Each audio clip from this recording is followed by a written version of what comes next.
মেয়েটি ছিল একটি ফটোগ্রাফার। সে এক অবস্থায় পাশে বসেছিল। সম্ভবত সে সেখানে প্রকৃতির ছবি তোলার জন্য গিয়েছিল। প্রথম ছবিটা তুলে দেখার পর সে অবাক হয়ে গেল।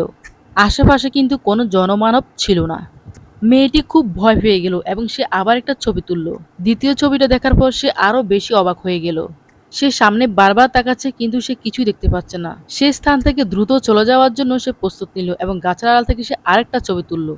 ৩ নাম্বার ছবিটাতেও সে একই ছবি দেখতে পেল। সে আরো বেশি খুব ভয় পেয়ে গেল এবং সে তার বান্ধবীকে কল দিল।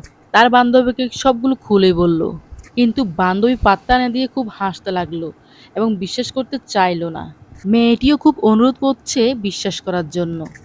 বান্ধবী শোয়া থেকে উঠে বসলো এবং সে জানালো সে খুব দ্রুত তার বাসায় আসতেছে। ফটোগ্রাফার মেয়েটি খুব ভয় পেল এবং সন্দেহ করলো মনে হচ্ছে তার পেছনে পেছনে ছবির মেয়েটি চলে এসেছে।